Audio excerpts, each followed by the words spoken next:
자, 과거에 오늘 어떤 뉴스와 이슈가 있었는지를 되짚어보는 시간 뉴스 그날입니다. 지난해 이맘때에는 더불어민주당 도당위원장 선출 관련 이슈가 지역 정가에서 핫했던 것 같습니다. 당시 두 달 뒤에 있을 전당대회를 앞두고 도당위원장 선출이 있어야 했는데 전라북도에서는 2명의 국회의원이 도당위원장 자리를 두고 경합을 벌였었습니다. 원팀을 강조했던 당시 도내 민주당 국회의원들은 합의 추대로 의견을 모았었다고는 했는데 하지만 여러 이야기들이 정가 안팎에서 들렸었습니다. 이상직과 김성주 의원이 민주당 도당위원장에 대해 강력한 의지를 보이고 있습니다. 다만 원팀이 강조되면서 도내 9명 민주당 의원들은 모여 경선보다는 합의, 추대하는 것으로 뜻을 모은 바 있습니다. 그 절차와 과정에 대해서는 아직 어떤 구체적 방향 설정은 없습니다. 민주당 소속 지역위원장님들 9분이 모여서 도당위원장 선거를 두고 합의 추대하자는 방식에 대해서는 논의한 바가 있습니다.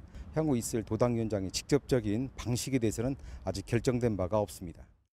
그런데 도의회 안팎에서는 이미 특정 국회의원을 추대하기로 합의했다는 말들이 오갑니다. 상황이 그런데도 경쟁 의원이 자신의 의지를 꺾지 않고 있다는 말도 함께 들립니다. 여러 국회의원들에게 확인한 결과 이는 사실이 아니었습니다.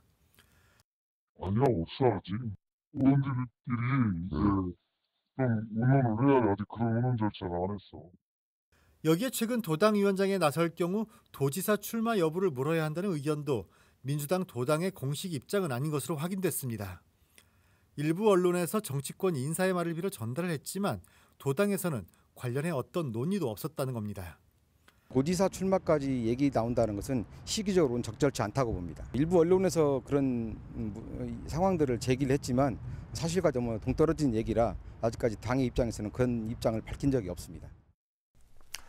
민주당 도당 관계자는요, 당시 도당위원장 선출과 관련해 양산되는 그 다양한 설들을 중심에 해당 국회의원들의 지역구 광역기초의원들이 있는 것으로 봤습니다. 2년 뒤에 다가오는 내년이죠. 지방선거에서 자신들의 유불리로 작용될 수 있었기 때문이었죠. 도당위원장직에 나섰던 이상직 의원은 이스타항공 사태 등의 책임으로 민주당에서 탈당했습니다. 그리고 현재는 재판을 받고 있죠. 도당위원장직에 나선 이유가 어떤 정치적인 방패를 삼으려 했다는 비판이 이어졌었습니다. 이후 도당위원장 선출에는 이원택 의원이 참여를 하면서 김성주 의원과 경선을 벌였었습니다. 그리고 김성주 의원이 도당위원장에 선출이 됐고요. 당시 원팀을 강조했던 도내 국회의원들 사이에서는 무언가 보이지 않는 견제들이 있었습니다. 또 시도의원들의 이해관계에 따른 다양한 설들도 있었고요.